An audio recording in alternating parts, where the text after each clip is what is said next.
क्या तेरी मेरी लव स्टोरी एपिसोड नंबर 4। अब तक आपने पढ़ा।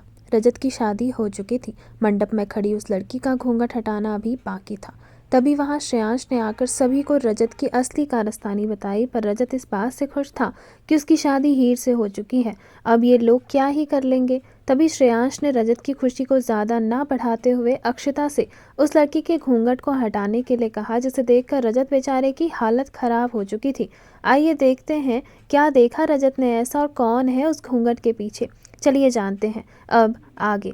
जैसे ही घूंघट हटा तो रजत बेचारा 2-3 कदम लड़खड़ा चुका था। रजत गुस्से से बोला, तुम कौन हो और हीर कहाँ है? ये क्या बदतमीजी है? किसने किया ये सब? तभी श्रेयांश ने रजत का कंधा पकड़ा और रजत को अपनी तरफ घुमाते हुए कहा।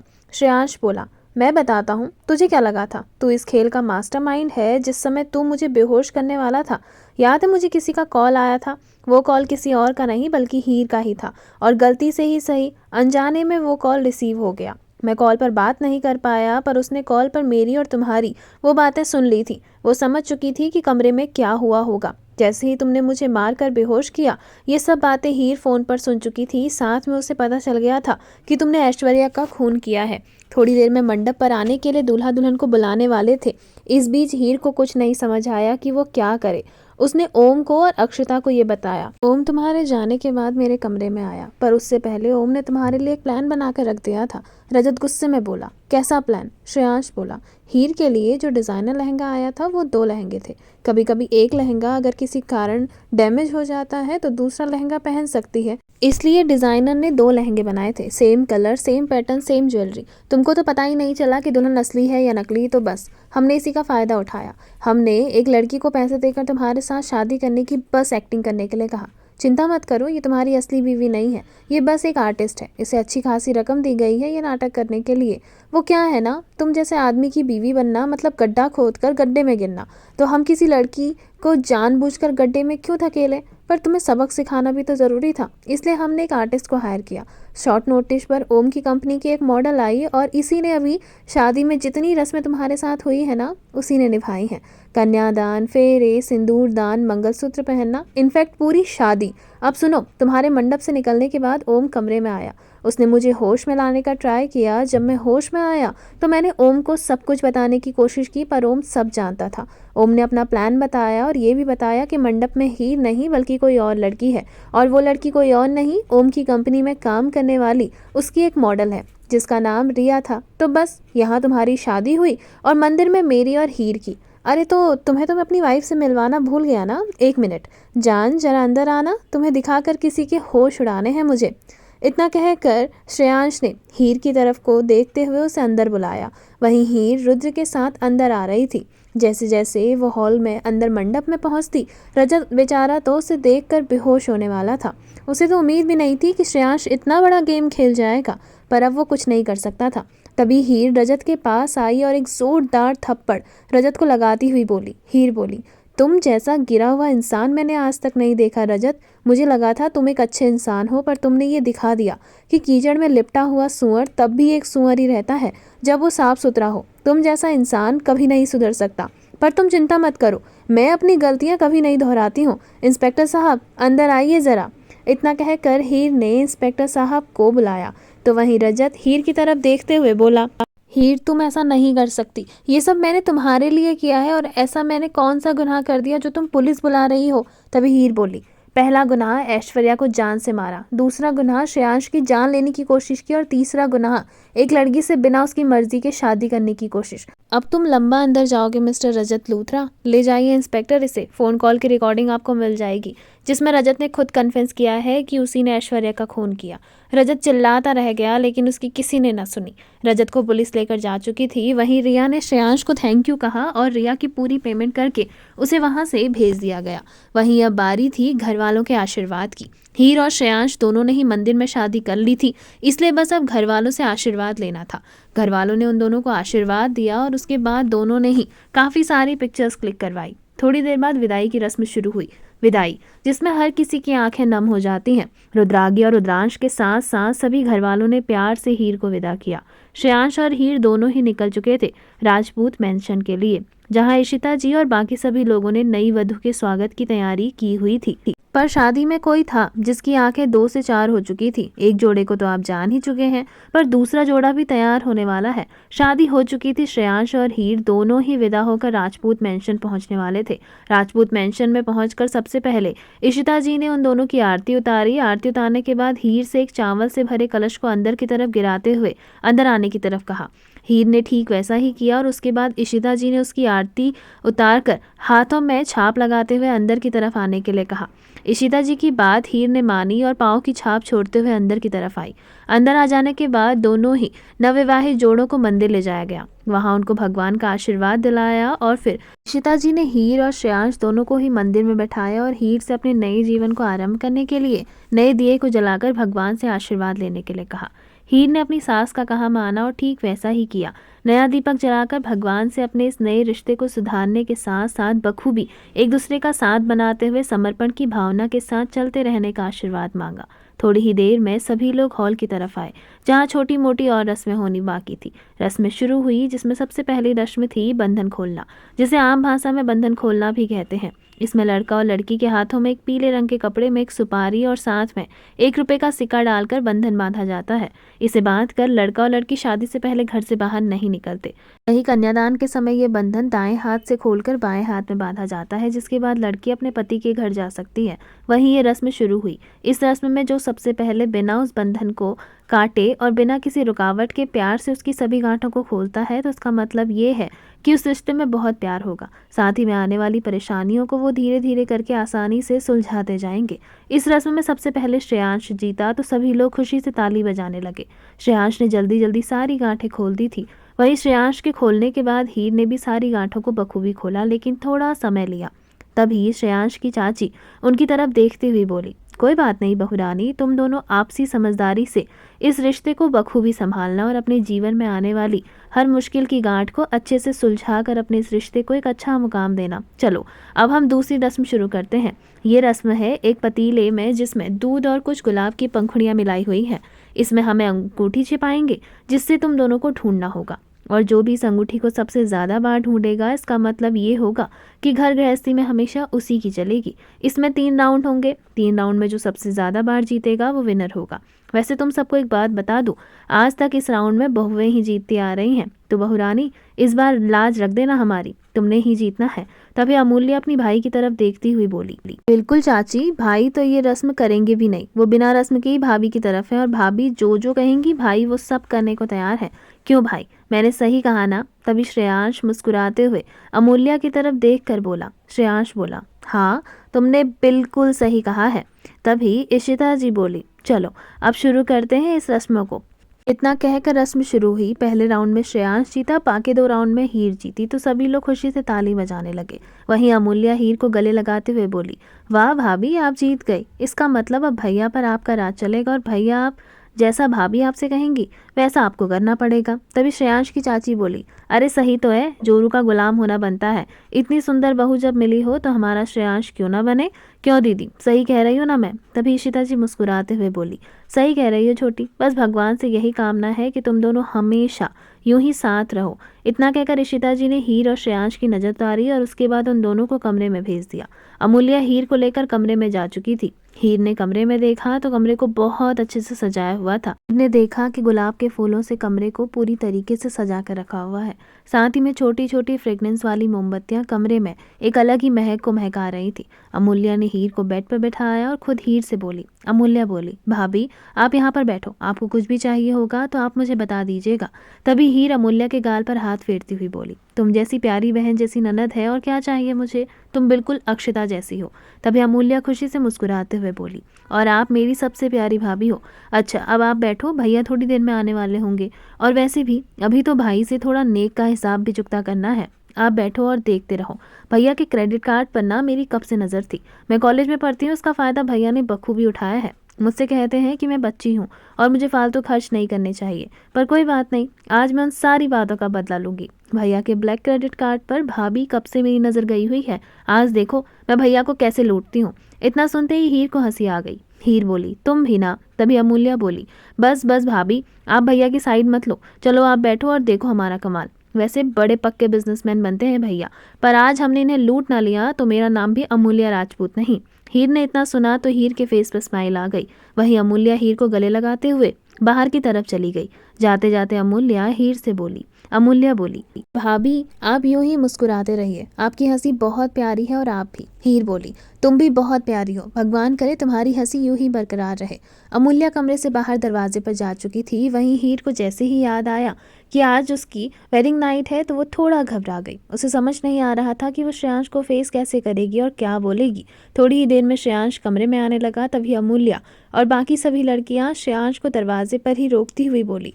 बारी आ चुकी थी हीर और श्रेयांश के एक होने की, पर उससे पहले अभी भी एक पहरा उन दोनों के बीच में बाकी था, और वो है एक नेक का पहरा जो कि अमूल्या श्रेयांश से लेगी। हीर को मिलने से पहले श्रेयांश को अमूल्या से मिलना पड़ेगा, और बस मिलना ही नहीं पड़ेगा बल्कि उसकी नेक की डिमांड भी उसे पूरी करनी पड़ेगी। थोड़ी ही देर में श्रेयांश कमरे की तरफ को आ चुका था। वहीं अमूल्या दरवाजे पर बैठी थी। श्रेयांश अंदर की तरफ घुसने को हुआ तो अमूल्या श्रेयांश की तरफ देखती हुई बोली। अमूल्या बोली, भैया एक मिनट, आप अंदर नहीं जा सकते। श्रेयांश बोला, क्यों नहीं जा सकता, मेरा कमरा है, मैं तो जाऊंगा।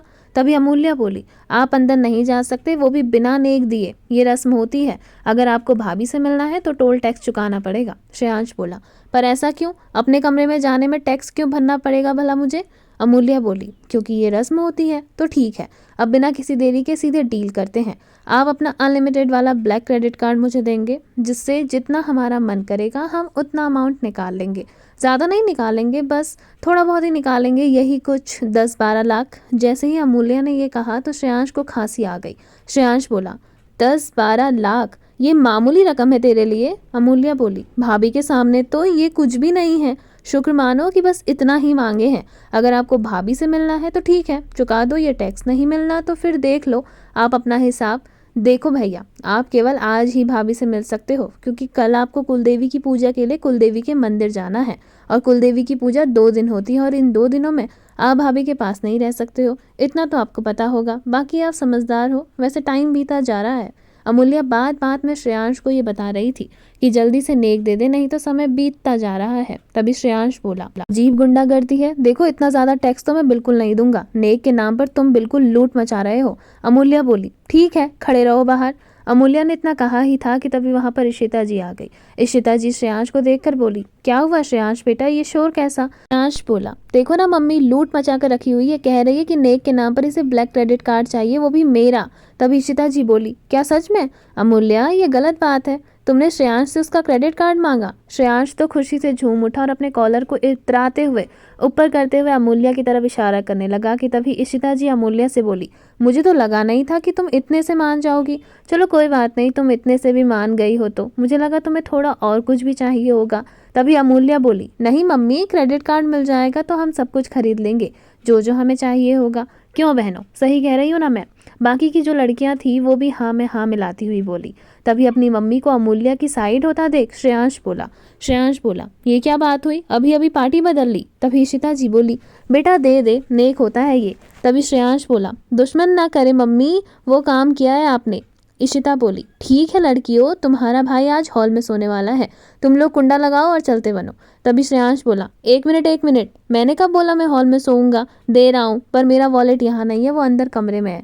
तभी अमूल्या बोली, झूठ किसे बोल रहे हो भाई, हम सबको पता है आपको अपना वॉलेट सबसे ज्यादा प्यारा है, जो अभी आपकी जेब में है, तो चुपचाप से निकाल कर दो, वरना रुद्र भाई और ओम भाई को भी बुलाऊंगी। अभी तो इसमें हमारा ही हिस्सा है, वो आ जाएंगे तो उनका हिस्सा भी आपको देना पड़ेगा। ओम भाई तो कुछ नहीं बोलते, पर रुद्र भाई अच्छा खासा हिसाब लेंगे आपसे।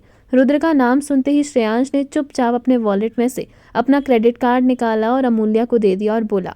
श्रेयांश बोला, ले खुश रहे। अमूल्या बोली, खाली में पूरे 20 मिनट गवा दिए, इससे पहले ही दे देते, देखो टाइम की तो वैल्यू ही नहीं है आपको। तभी श्रेयांश बोला, कोई बात नहीं बेटा, मेरा टाइम भी आएगा, पक्का बिजनेसमैन हूँ मैं, बिजनेस करना नहीं छोड़ता और टाइम सबका आता है। तभी अमूल्या अपने बालों को लहराते हुए स्टाइल मारकर श्रेयांश से बोली। अमूल्या बोली, हाँ देखा जाएगा जब आपका टाइम आएगा तब, फिलहाल के लिए तो टाइम हमारा है और कल हम सब शॉपिंग पर जाने वाले हैं।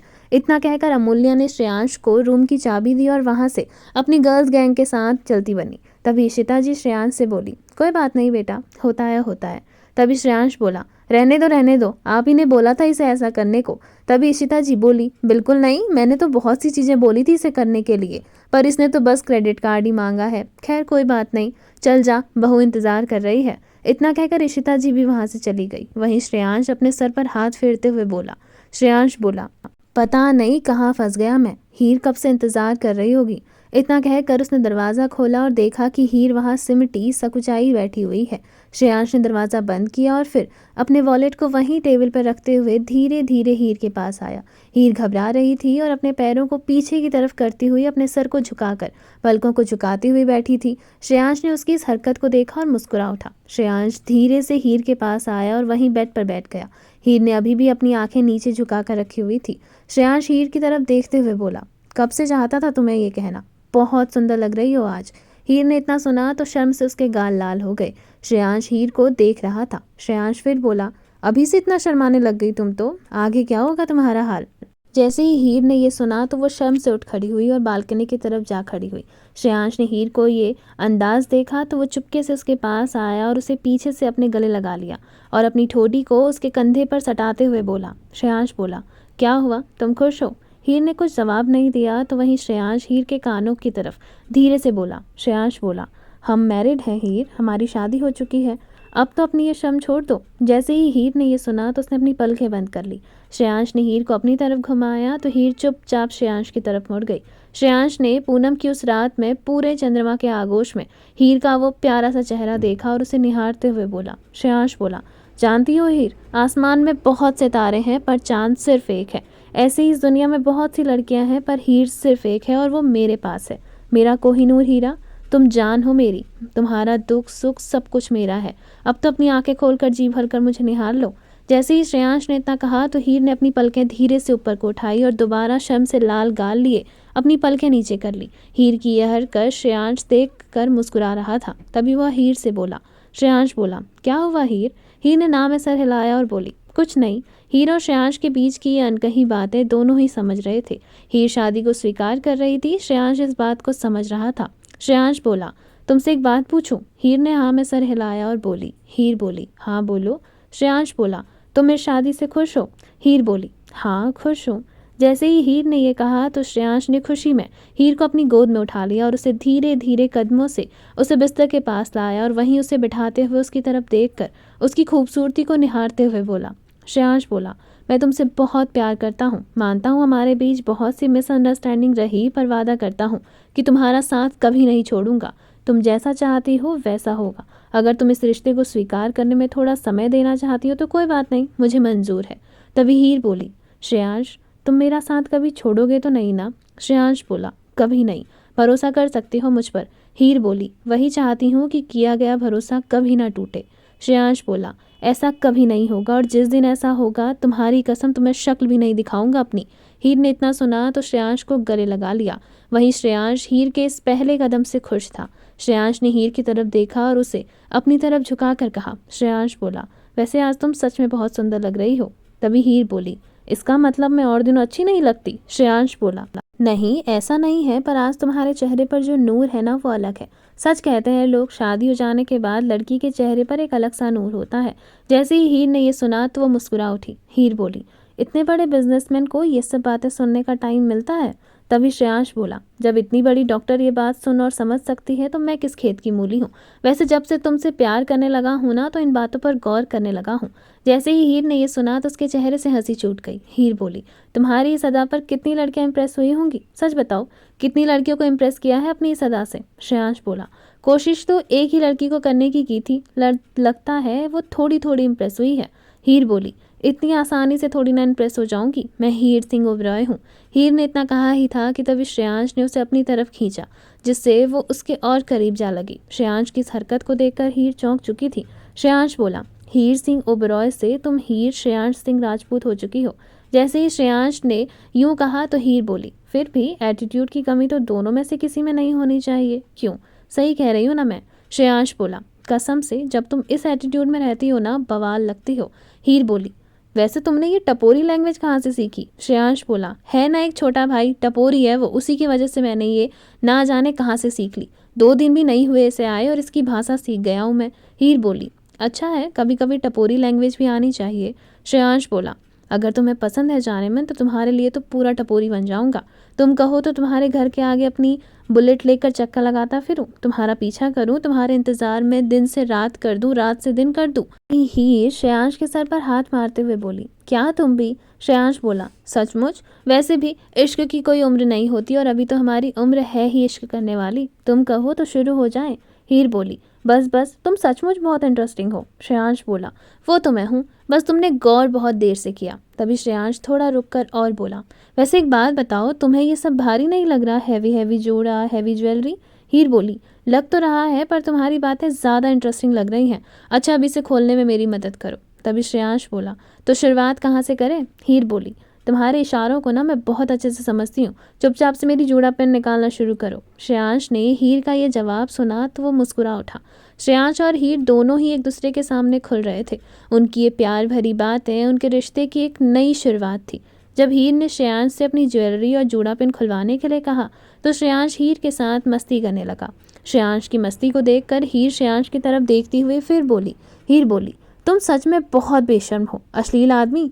तभी श्रेयांश ने हीर को कस के पकड़ा और बोला, अश्लील आदमी तुम्हें अपनी ऐसी अश्लीलता दिखाएगा ना अभी कि तुम शर्म से पानी पानी हो जाओगी। तभी हीर श्रेयांश से बोली, फिलहाल तो अब काम पर लग जाओ, जो तुमको दिया है वो करिए, उसके बाद सुनते हैं आपकी इन बातों को। इतना कहकर हीर ने अपनी सारी ज्वेलरी निकालनी शुरू कर दी। धीरे धीरे करके वो सारी ज्वेलरी निकाल चुकी थी। हीर ने अपने दुपट्टे से सारे पेन निकाले और उसके बाद अपने बालों को हल्का रिलैक्स करते हुए खुला छोड़ दिया। कमरे में उस माहौल में हीर की खूबसूरती खुले बालों में और ज्यादा निखर चुकी थी। इस समय उसके शरीर पर नाम मात्र के गहने बचे थे। गले में मंगलसूत्र, हाथों में चूड़ियां, पैरों में पायल और बिछिया इस समय उसने खोल दी थी। मांग में लगा सिंदूर और माथे पर प्यारी सी बिंदी उसके चेहरे पर काफी चमक रही थी। उसकी सारी ज्वेलरी वहीं ड्रेसिंग टेबल पर रखी हुई थी। तभी श्रेयांश ने उसे उठा लिया, सीधे बेड की तरफ लेकर आया। धीरे धीरे दोनों ही एक दूसरे के करीब आए। श्रेयांश हीर की खूबसूरती को अपनी उंगलियों से निहार रहा था। श्रेयांश ने हीर के दोनों हाथों को अपने हाथों में कैद किया और फिर उसकी आंखों में आंखें डाल कर कहा। श्रेयांश बोला, तो जब मेरा काम हो गया है तो अब मुझे लगता है कि मैंने जो बातें बोली थी उन पर गौर फरमाना चाहिए। क्यों, सही कह रहा हूँ ना मैं? तभी हीर बोली, अगर मैं मना करूँ तो? श्रेयांश बोला, मैडम आपके इन इशारों को ना मैं समझने लग गया हूँ। आपकी इस ना वाली हाँ में भी आपकी बातों का मतलब मैं बखूबी समझ जाता हूँ। तो अब ये अश्लील आदमी तुमसे एक सवाल पूछता है, या तो तुम प्यार से मान जाओ या फिर थोड़ा नॉटी बनकर तुम्हें परेशान करूँ, अगर तुम चाहो तो। इतना कहकर श्रेयांश ने हीर के माथों पर अपने होठों को सटा दिया और फिर हीर की तरफ देखते हुए बोला। श्रेयांश बोला, मेरे प्यार की पहली मुहर है ये, इसके आगे करने की इजाज़त दे रही हो ना? सोच लो, फिर खुद से कभी खुद को अलग नहीं कर पाओगे मुझसे। तभी हीर बोली, तुम पर भरोसा करा है, तुमने ही बोला है कि तुम मेरा भरोसा कभी टूटने नहीं दोगे, तो जब भरोसा करा है तो तुम्हें अपनाने के लिए भी मैं पूरी तरीके से तैयार हूँ। इतना कहकर हीर चुप हो गई। तो वहीं श्रेयांश इस रात को हीर के लिए सबसे यादगार बनाना चाहता था। करीब रात के 2:30 बजे थक कर हीर श्रेयांश की बाहों में सो चुकी थी। वहीं उससे यूं प्यार से सोता देख श्रेयांश के चेहरे पर मुस्कान थी। श्रेयांश ने हीर को अपने करीब किया और फिर उसे उसके कपड़े पहनाते हुए प्यार से ब्लैंकेट उठाया और फिर उसे चूमते हुए उसे अपने करीब कर लिया। उसने उस खूबसूरत एहसास को अपने अंदर समेट लिया था। सुबह हो चुकी थी। सुबह की किरणें कमरे में बिखर चुकी थी। श्रेयांश की नींद उस किरण से टूटी। श्रेयांश उठ चुका था पर अभी हीर सोई हुई थी। श्रेयांश हीर को निहारे जा रहा था। थोड़ी ही देर में जब हीर की नींद खुलने लगी तो हीर ने देखा श्रेयांश उसे सामने से निहारे जा रहा है। हीर ने श्रेयांश की तरफ देखा और कहा। हीर बोली, गुड मॉर्निंग। श्रेयांश बोला, गुड मॉर्निंग स्वीट हार्ट। तभी हीर उसकी तरफ देख कर बोली, टाइम कितना हुआ है? तभी श्रेयांश बोला, 7 बज गए हैं। तभी हीर अचानक से बोली, 7 बज गए? तुमने मुझे उठाया क्यों नहीं? घर में सब लोग उठ गए होंगे, क्या कहेंगे? नई बहू है और नई बहू पहले ही दिन देर से उठ गई। तभी श्रेयांश बोला, रिलैक्स, अभी सब लोग सोए हुए हैं। वैसे भी सब लोग शादी की थकान से इतना थक चुके हैं कि देर से ही उठेंगे। तभी हीर बोली, ठीक है, पर अब हमें फ्रेश हो जाना चाहिए। श्रेयांश ने हीर की कमर से उसे पकड़ा और उसे अपनी तरफ खींचते हुए बोला, तो ठीक है, चलो साथ में नहाते हैं। श्रेयांश की हरकत देख हीर बोली, अच्छा शर्म नहीं आती तुम्हें मुझे छेड़ते हुए? श्रेयांश बोला, अपनी बीवी को छेड़ रहा हूँ और रोमांस भी अपनी बीवी के साथ कर रहा हूँ, तो किस बात की शर्म? चलो ना साथ चलते हैं। हीर बोली, जी नहीं, तुम्हारे साथ चलने का मतलब है कि कम से कम 2-3 घंटे कहीं नहीं गए। श्रेयांश बोला, तो ठीक है ना, 2-3 घंटे एंजॉय कर लेंगे। जैसे ही श्रेयांश ने ये कहा तो हीर ने श्रेयांश को धक्का दिया और खुद झट से बाथरूम की तरफ चली गई। श्रेयांश और हीर दोनों ही एक दूसरे से खुल चुके थे। श्रेयांश ने मुस्कुराते हुए हीर को जाने दिया तो वहीं अपने कपड़े निकाल कर श्रेयांश स्टडी रूम की तरफ चला गया। थोड़ी ही देर बाद जब श्रेयांश स्टडी रूम के बाथरूम से फ्रेश होकर नहाकर कमरे में आया तो उसने देखा कि हीर नहा चुकी है और अभी शीशे के सामने खड़ी अपने बालों को संवार रही थी। हीर को देख श्रेयांश टकटकी लगाए उसे ही देख रहा था। तभी हीर ने अपना मंगलसूत्र पहना और उसके बाद अपने हाथों में चूड़ियां पहनने लगी। जैसे ही हीर सिंदूर लगाने के लिए सिंदूरदान को उठा ही रही थी कि तभी श्रेयांश ने उसे अपने हाथों में लिया और बोला। श्रेयांश बोला, तुम बैठो यहाँ पर। हीर बोली, क्या हुआ श्रेयांश, देखो परेशान मत करो, अभी सब लोग उठ चुके होंगे। श्रेयांश बोला, हाँ नहीं कर रहा हूँ परेशान, बस 1 मिनट। इतना कहकर श्रेयांश ने उस सिंदूरदान की डब्बी को खोला और उसके बाद उससे सिंदूर निकाल कर उसकी मांग को सजा दिया और फिर हीर की तरफ देखते हुए बोला। श्रेयांश बोला, आज से हमेशा मैं लगाऊंगा, ऐसे में पति का प्यार बढ़ता है। हीर बोली, अच्छा जी, तो आज कितना प्यार बढ़ा है आपका? हीर ने इतना कहा कि श्रेयांश बोला, तुम कहो तो अभी डेमो दिखा दूँ? इतना सुनते ही हीर ने अपने सर पर हाथ रखा और बोली। हीर बोली, बस बस, तुमसे ना बातों में कोई नहीं जीत सकता है, चलो छोड़ो अब मुझे जाने दो। इतना कहकर हीर ने श्रेयांश के हाथों से सिंदूर की डब्बी को वहीं ड्रेसिंग टेबल पर बंद करके रख दिया और खुद हॉल की तरफ चली गई। उसके जाने के बाद श्रेयांश भी तैयार होने लगा। हीर को सीढ़ियों से नीचे आता देख इशिता जी हीर की तरफ देखती हुई बोली। इशिता जी बोली, बेटा तुम आओ, बैठो चाय पियो। तभी हीर बोली, प्रणाम आंटी जी, गुड मॉर्निंग। इशिता जी बोली, गुड मॉर्निंग बेटा, जीती रहो, अच्छा बैठो चाय पी लो। तभी हीर बोली, आप बैठो आंटी जी, मैं पिलाती हूँ आपको चाय। तभी इशिता जी हीर के गालों को सहलाती हुई प्यार से बोली। इशिता जी बोली, अब मम्मी बोलना शुरू कर दो, और वैसे भी जब तक हमारे यहाँ बहू के हाथ की मेहंदी उतर नहीं जाती तब तक बहू रसोई में कदम नहीं रखती। इसलिए तुम्हारी पहली रसोई की रस्म भी तभी होगी जब तुम कुलदेवी की पूजा करने के बाद आ जाओगी, तब तक आराम करो। हीर ने इतना सुना तो उसके चेहरे पे मुस्कान आ गई। वहीं इशिता जी हीर की बलाइयाँ ले रही थी। तभी श्रेयांश की चाची इशिता जी से बोली, अरे दीदी, रिसेप्शन पार्टी कब होने वाली है? हमने सभी को इनविटेशन कार्ड भी तो देने हैं। तभी इशिता जी बोली, रिसेप्शन पार्टी 2 दिन बाद होगी। आज श्रेयांश और हीर दोनों ही कुलदेवी की पूजा के लिए मंदिर निकल जाएंगे, पूरी रात वहीं गुजारेंगे और उसके बाद कल शाम घर आएंगे। तभी अमूल्य इशिता जी से बोली, पर माँ, रात में कौन सी पूजा होगी? तभी इशिता जी बोली, रात में पूजा नहीं होती, पर दिए जलाने पड़ते हैं। 100 दिए मंदिर के चारों ओर जला कर रखने होते हैं और ध्यान रखना होता है कि दिया बुझे ना। इसलिए श्रेयांश और हीर आज मंदिर निकल जाएंगे और उसके बाद दोनों ही मंदिर में पूजा करेंगे और दिए जलाएंगे। फिर कल सुबह शिव आरती और शिव स्नान होगा, उसके बाद ये दोनों घर के लिए आ जाएंगे। तभी अमूल्या बोली, वाह, इसका मतलब हम भी चलेंगे? इशिता जी बोली, हाँ, तुम और रुद्र जाओगे, ओम यहीं रहेगा, बाकी कामों में मेरी मदद कर देगा और तुम्हारे साथ इस समय वैदेही जाएगी। तभी अमूल्या बोली, चाची आप भी चलोगी हमारे साथ? श्रेयांश की चाची वैदेही जी बोली, हाँ बिल्कुल, सारी तैयारियां हो चुकी हैं, बस थोड़ी देर में निकलते हैं। तभी इशिता जी बोली, ठीक है, ध्यान रखना बहू का भी और अपना भी। इतना कहकर वो चुप हो गई। तो वहीं वैदेही जी ने ये सुनकर हाँ में सर हिलाया। लगभग आधे घंटे बाद हीर, श्रेयांश, रुद्र, अमूल्य और वैदेही जी सभी मंदिर के लिए निकल चुके थे। आज कुलदेवी की पूजा होनी थी, साथ ही में घर पर जो लोग थे वो रिसेप्शन पार्टी की तैयारी कर रहे थे। घर पर भी कल एक पूजा होनी थी जो कि श्रेयांश और हीर के कुलदेवी के मंदिर से लौटने के बाद होती। रास्ता काफी दूर था पर अपनी गाड़ी थी, जिस कारण किसी को कोई परेशानी नहीं हुई। सभी लोग एंजॉय करते हुए जा रहे थे। लगभग 3 घंटे बाद जब वो लोग मंदिर में पहुंच चुके थे, जहां पंडित जी ने पहले से ही उन लोगों का इंतजार कर रहे थे। जैसे ही पंडित जी ने उन लोगों को आते देखा तो वो भी उनका स्वागत करने लगे। सभी ने पंडित जी को प्रणाम किया और पंडित जी ने सभी को आशीर्वाद दिया। थोड़ी ही देर में पूजा शुरू हुई। पूजा में हर किसी का ध्यान लगा हुआ था। पूरा दिन आज यूं ही बीत गया।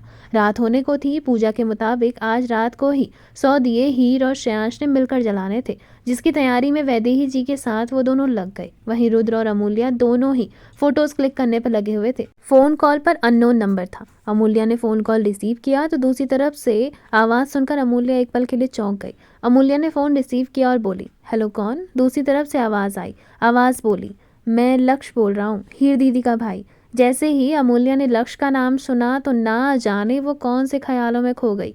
दूसरी तरफ से लक्ष्य हेलो हेलो कहता रह गया। तब जाकर अमूल्या को ध्यान आया और वो चेतना में आई। अमूल्या हड़बड़ाते हुए बोली। अमूल्या बोली, हाँ सॉरी, वो नेटवर्क इशू था। बोलो, तुमने मुझे फ़ोन किया, क्या बात? अमूल्या की सांसें कंट्रोल नहीं हो रही थी। वहीं लक्ष्य बोला, वो दीदी का फ़ोन नहीं लग रहा था। आंटी जी को फ़ोन किया तो उन्होंने बताया कि वो कुलदेवी की पूजा के लिए निकल चुकी हैं। तुम लोग साथ हो, इस वजह से मैंने तुम्हें फ़ोन कर लिया। मम्मी दीदी से बात करना चाह रही थी। तभी अमूल्या बोली, भाभी तो अभी पूजा की तैयारी में लगी हुई है, 1 मिनट में बात कराती हूँ। तभी लक्ष्य बोला, अगर बिजी हैं तो रहने दो, मैं मम्मी को बता दूंगा। इतना कहकर लक्ष्य चुप हो गया। तो वहीं अमूल्या बोली, ठीक है, अगर ज़रूरी बात है तो बता दो, मैं भाभी से बोल दूंगी। लक्ष्य बोला, नहीं ज़रूरी बात नहीं है, बस ऐसे ही। माँ कभी दीदी से दूर नहीं रही, इसलिए थोड़ा बेचैन हो रही थी। तुमसे बात हो गई है, मैं माँ को बता दूंगा। तभी अमूल्या लक्ष्य से बोली, लक्ष्य मुझे तुमसे बात करनी थी, तुम कब फ्री हो? तभी अमूल्या के यूँ कहने पर लक्ष्य बोला, हाँ बोलो, क्या बात करनी है, कॉल पर ही बता दो। अमूल्या बोली, नहीं मुझे मिलकर करनी है। लक्ष्य अमूल्या की बात का जवाब देते हुए बोला। लक्ष्य बोला, ठीक है, रिसेप्शन के दिन मिलते हैं। तभी अमूल्या बोली, तुम समझ नहीं रहे हो लक्ष्य, मुझे तुमसे अकेले में मिलना है और तुम बातें बनाए जा रहे हो। जैसे ही अमूल्या ने जोर से कहा तो दूसरी तरफ से लक्ष्य भी अमूल्या की हरकत को देखकर हैरान हो गया। तभी अमूल्या अपने सेंस में आई और बोली, अमूल्या बोली, सॉरी, मतलब मुझे तुमसे मिलना है, पर इसका मतलब ये थोड़ी ना है कि रिसेप्शन पार्टी में बात करूंगी, पर्सनल बात है थोड़ी। तभी लक्ष्य बोला, आज तो तुम मिल नहीं सकती हो क्योंकि आज तुम दूर हो और कल तुम्हारे घर में पूजा है, मम्मी लोग भी आ रहे हैं, पर मैं नहीं आ रहा हूँ, तो एक काम करते हैं, कॉलेज में मिलते हैं सीधे। अमूल्या बोली, ठीक है, पर कल कॉलेज जाना मुश्किल हो सकता है, घर में पूजा है, मैं कैसे आऊँगी? तभी लक्ष्य बोला, मुझे ऑफिस भी जाना है, मीटिंग है अर्जेंट, कल नहीं मिल पाओगी तो फिर 1 हफ्ते बाद मिलेंगे, क्योंकि 1 हफ्ता मेरे लिए बहुत बिजी रहने वाला है। जैसे ही अमूल्या ने यह सुना तो उसने अपना सर पीट लिया और बोली, अमूल्या बोली, ठीक है, कल मिलते हैं, पर कल कॉलेज में नहीं मिलेंगे, पहले ही बता देती हूँ। लक्ष्य बोला, ऐसी कौन सी ज़रूरी बात करनी है तुमको मुझसे जो कॉलेज में भी नहीं मिलना चाह रही हो? कहीं तुम मेरा फ़ायदा तो नहीं उठाने वाली? अमूल्या बोली, इतने भी सुंदर नहीं हो तुम जो तुम्हारा फ़ायदा उठाऊं, और वैसे भी तुमसे ज़्यादा लड़के आगे पीछे घूमते हैं मेरे। तभी लक्ष्य बोला, घूमेंगे ही वो तो, तुम लड़की हो, अब लड़के मेरे पीछे थोड़ी ना घूमेंगे। तभी अमूल्या बोली, बहुत बकवास जोक था। लक्ष्य बोला, ठीक है, कल मिलते हैं, टाइम और एड्रेस बता देना और जल्दी बताना। इतना सुनते ही अमूल्या ने हाँ में जवाब दिया और फ़ोन कट कर दिया। वही लक्ष्य फ़ोन कट हो जाने के बाद खुद से बोला, लक्ष्य बोला, ना जाने क्या है ये लड़की, कॉलेज में तो बात नहीं करती और यहाँ अचानक मुझे अकेले में मिलने को बुला रही है, कुछ तो गड़बड़ ज़रूर है। वो इतना सोच ही रहा था और इतना बोल ही रहा था कि तभी पीछे से एक लड़की की आवाज़ आई। लक्ष्य का ध्यान टूटा तो उसने देखा वहाँ रीमा आई हुई है। लक्ष्य रीमा की तरफ देख कर बोला, लक्ष्य बोला, रीना तुम? तभी रीना थोड़ी सी गुस्से से बोली, बहन की शादी हो गई और किसी ने इनविटेशन कार्ड देना तक ज़रूरी नहीं समझा। तभी लक्ष्य बोला, सॉरी यार, बुलाना तो सभी दोस्तों को चाह रहा था, पर जल्दी जल्दी में हो नहीं पाया। तभी रीमा बोली, कोई बात नहीं, वैसे लक्ष्य तुम फ्री हो, मुझे तुमसे कुछ ज़रूरी बात करनी है। लक्ष्य बोला, हाँ बोलो। रीमा बोली, यहाँ नहीं, कहीं और चलते हैं। तभी लक्ष्य बोला, पर जाना कहाँ है? रीना बोली, मैं बता रही हूँ ना, तुम बस चलो, मुझ पर भरोसा रखो। लक्ष्य ने अपनी आंखें थोड़ी बड़ी की और फिर कंधे उचकाते हुए रीना के पीछे उसके साथ चलते हुए घर से बाहर चला गया। लक्ष्य रीना के पीछे पीछे चलता जा रहा था। तभी रीना बोली, लक्ष्य कार में बैठो ना। वो रीना के साथ घर से बाहर आ तो चुका था, पर रीना ने जब उसे कार में बैठने के लिए कहा तो लक्ष्य थोड़ा चौंकते हुए बोला, कार में क्यों? देखो रीना, सच सच बताओ कि कहाँ लेकर जा रही हो, तभी बैठूंगा, वरना कोई ज़रूरत नहीं है। जैसे ही लक्ष्य ने थोड़ा एटीट्यूड भरी बात में रीना को अच्छा खासा जवाब दिया तो रीना बोली, वो मैं तुम्हें कहीं लेकर जा रही थी, हम सब ने मिलकर तुम्हारे लिए एक सरप्राइज़ प्लान किया हुआ है। तुम्हारा बर्थडे आने वाला है ना, तो हमने सोचा कि तुमको एक प्री बर्थडे पार्टी दे दी जाए, सरप्राइज़ पार्टी। प्लीज़ अब तुम सरप्राइज़ ख़राब मत करो, चलो चुपचाप से। इतना कहकर रीना ने लक्ष्य का हाथ पकड़ा और उसे गाड़ी में बैठाने लगी। लक्ष्य रीना का हाथ पकड़ने से थोड़ा अनकंफर्टेबल हो चुका था। उसे बिल्कुल पसंद नहीं आया कि रीना उसके यूं करीब आ रही है। लक्ष्य ने अपना हाथ छुड़ाया और फिर रीना की तरफ देखते हुए बोला, लक्ष्य बोला, ठीक है, मैं बैठ जाऊंगा, तुम ऐसे पकड़ो मत। उसने इतना कहा और रीना को इग्नोर करते हुए सीधे गाड़ी में बैठा। वहीं रीना ने जब लक्ष्य को खुद को इग्नोर करते देखा तो उसे काफ़ी गुस्सा आया। उसने अपनी मुट्ठियों को कसते हुए अपने गुस्से को काबू किया और फिर मुस्कुराते हुए गाड़ी की ड्राइविंग सीट पर बैठ गई। लक्ष्य को अभी तक नहीं पता था कि रीना उसे कहाँ लेकर जा रही है। लगभग 20 मिनट बाद रीना लक्ष्य को एक होटल के लॉन में लेकर गई। जैसे ही लक्ष्य ने उस लॉन को देखा तो लॉन चारों तरफ से सजाया हुआ था। अंधेरा तो हो चुका था, पर सजावट बहुत सुंदर लग रही थी। रेड कलर के बलून और वहाँ काफ़ी लाइट्स, कैंडल, सजावट उस लॉन की खूबसूरती को चार चांद लगा रही थी। लक्ष्य ने देखा कि वहाँ काफ़ी लोग आए हुए हैं जो लक्ष्य और रीना के दोस्त थे। लक्ष्य को लगा कि शायद उसकी बर्थडे पार्टी ही होगी, लेकिन रीना तो कुछ और ही सोच कर आई थी। थोड़ी देर में उन लोगों ने लक्ष्य का प्री बर्थडे सेलिब्रेट किया। सेलिब्रेशन पार्टी चल रही थी, सभी लोग डांस कर रहे थे कि तभी रीना ने सभी को अटेंशन कहा और बोली, रीना बोली, हेलो एवरीवन, अटेंशन प्लीज़। आप सभी लोग सोच रहे होंगे कि ये पार्टी क्यों ऑर्गेनाइज की गई है, तो इसके पीछे 2 कारण हैं। पहला कि आज लक्ष्य के बर्थडे की प्री बर्थडे सेलिब्रेशन पार्टी है और दूसरा कुछ खास है। इतना कहकर रीना लक्ष्य के पास आई और फिर चारों तरफ धुआं ही धुआं उड़ने लगा। रीना ने लक्ष्य की तरफ देखा और उसके हाथों को पकड़ती हुई घुटनों के बल जमीन पर बैठ गई और फिर लक्ष्य की तरफ देखती हुई लक्ष्य से बोली। रीना बोली, आई नो लक्ष्य कि हम एक बहुत अच्छे फ्रेंड्स हैं, पर कब ये दोस्ती तुम्हारे लिए कुछ अलग सा फील करने लगी मुझे पता नहीं चला। बहुत टाइम से तुम्हें कहना चाह रही थी पर कह नहीं पा रही थी। ये रीमा चौधरी तुमसे प्यार करती है, क्या तुम मुझसे शादी करोगे? Will you marry me? लक्ष्य सिंह ओबेरॉय। जैसे ही रीना ने ये कहा तो सभी लोग जोर जोर से हुटिंग करने लगे। वहीं रीना की बहुत सारी तस्वीरें खींची जा चुकी थी। उसके दोस्तों ने ग्रुप में ये तस्वीरें डाल दी थी। तभी लक्ष्य ने रीना के मुंह से ये सुना तो उसने अपने हाथों को झट से रीमा के हाथों से छुड़ाया और बोला। लक्ष्य बोला, रीना ये क्या है? ये तो बस एक बर्थडे पार्टी है। तभी रीमा खड़ी हुई और बोली, हाँ लक्ष्य ये बर्थडे पार्टी है, पर मैं तुम्हारे लिए जो फील करती हूँ मैंने बस वो कन्फेस किया है। रीना ने जैसे ही लक्ष्य को प्रपोज किया तो सभी लोग जोर जोर से हुटिंग करने लगे और लक्ष्य को यस यस कहते हुए रीना के प्रपोजल को यस में आंसर करने के लिए बोलने लगे। पर लक्ष्य ने रीमा से अपना हाथ छुड़ाया और फिर रीमा को खड़ा करते हुए रीमा की तरफ देख कर बोला। वहीं दूसरी तरफ लक्ष्य से बात हो जाने के बाद अमूल्या काफ़ी खुश और रिलैक्स फील कर रही थी। वो बस कल के होने का इंतज़ार कर रही थी कि कल वो जल्दी से घर पहुंचे और उसके बाद लक्ष्य से मिलने जाए, ताकि लक्ष्य के सामने वो कल अपने दिल की बात कह दे। इन्हीं ख्यालों में खोती हुई मंदिर में काफ़ी चहक रही थी। थोड़ी देर में उसके फ़ोन पर अचानक एक वीडियो और फुटेज आई, जिसे देखकर अमूल्या शॉक्ड हो चुकी थी। उसने वो फोटोज़ और वीडियोज़ देखी तो उसकी आंखों से हल्के आंसू बहने लगे। उसने देखा कि वो इस समय कहाँ है तो उसने अपने आंसुओं को साफ किया और फिर सीधे वैदेही जी के पास गई और बोली। अमूल्या बोली, चाची मेरी तबीयत बिल्कुल ठीक नहीं लग रही, मैं कमरे में जा रही हूँ, अगर ज़रूरत पड़े तो मुझे बुला लीजिएगा। तभी वैदेही जी बोली, क्या हुआ बिटिया, तू ठीक तो है ना? अमूल्या बोली, पता नहीं अचानक से सर दर्द होने लगा। तभी वैदेही जी बोली, तेरी आंखें लाल क्यों हो रही हैं, ज़्यादा दर्द हो रहा है क्या?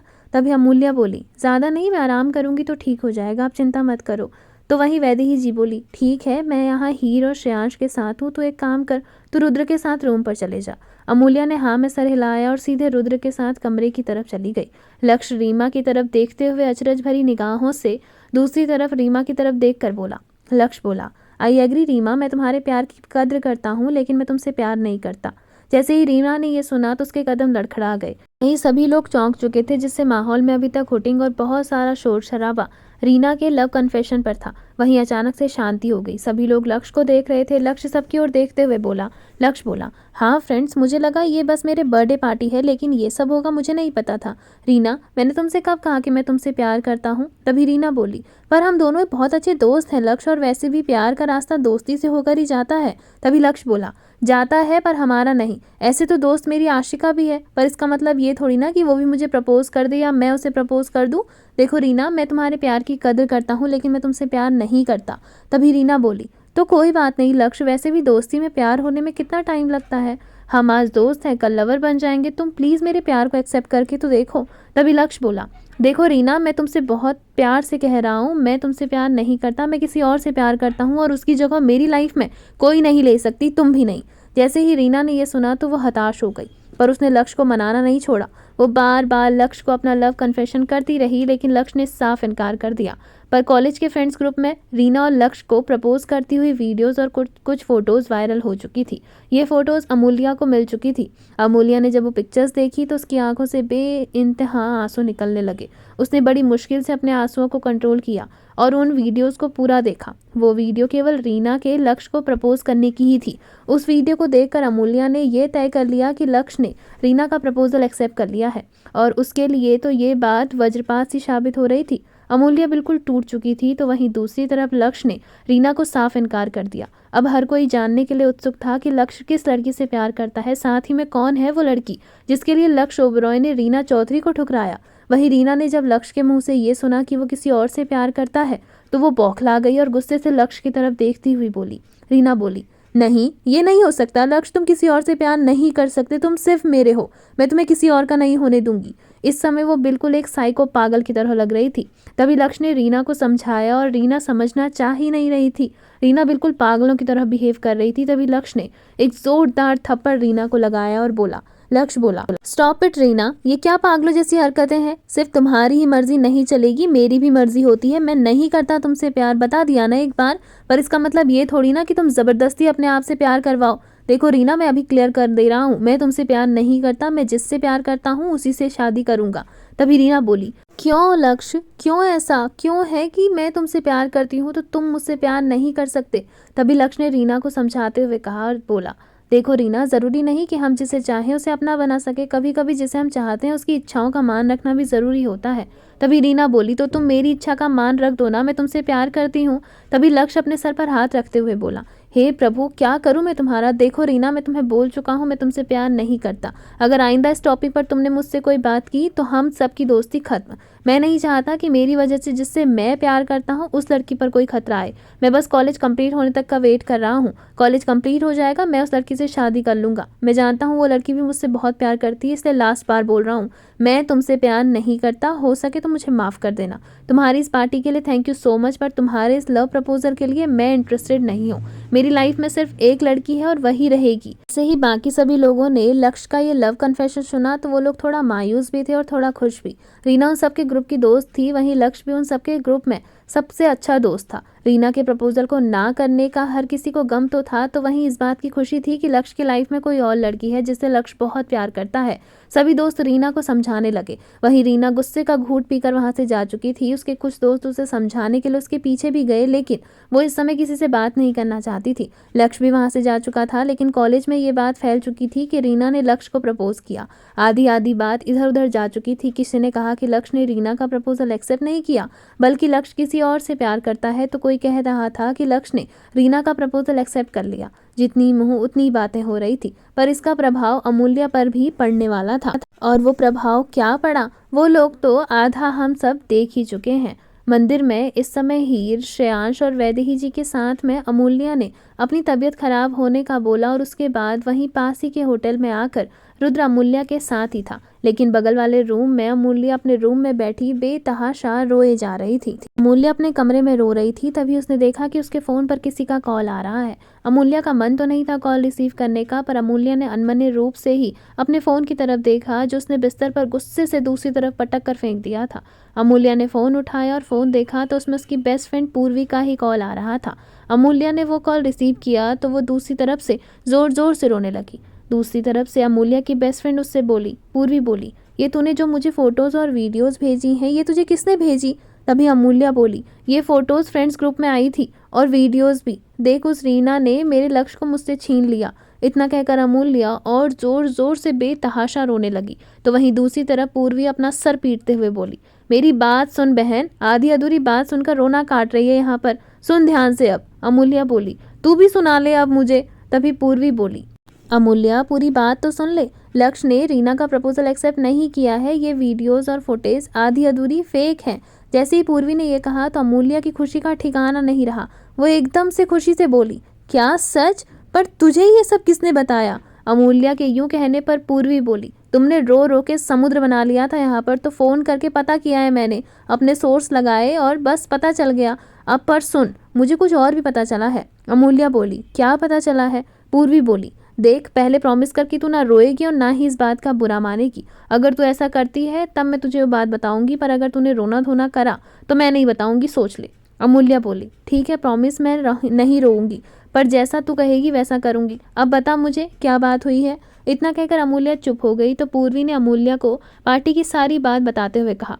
पूर्वी बोली, रीना ने लक्ष्य को प्रपोज तो किया, पर लक्ष्य ने साफ इनकार कर दिया और कहा कि वो किसी और लड़की से प्यार करता है, इसलिए वो रीना का प्रपोजल एक्सेप्ट नहीं कर सकता और वो लड़की भी लक्ष्य से प्यार करती है। अमूल्य बोली, क्या लक्ष्य की लाइफ में कोई और लड़की है? पूर्वी बोली, हाँ, और मेरी बात ध्यान से सुन। देख अमूल्य, लक्ष्य जिससे प्यार करता है, प्लीज़ उसके बीच में मत आना। मानती हूँ हर किसी का प्यार मुकम्मल हो जाए, ज़रूरी नहीं, पर तूने देखा ना रीना ने कैसे लक्ष्य को प्रपोज किया और लक्ष्य कैसे साफ इनकार कर चुका है। और पता है, लक्ष्य ने रीना को थप्पड़ भी मारा। रीना पागलों जैसे करने लग गई थी, पागलों वाली हरकत की, नहीं तुम मेरे हो, बहुत कुछ बोला उसने। तो लक्ष्य ने भी गुस्से में आकर उसे थप्पड़ मार दिया और फिर उसे समझाते हुए बोला कि वो उससे प्यार नहीं करता। मुझे तो लगा तेरे रास्ते का कांटा सिर्फ रीना चौधरी है, पर अब लग रहा है तेरे रास्ते में तो पूरी कांटों के फूल बिछे हुए हैं।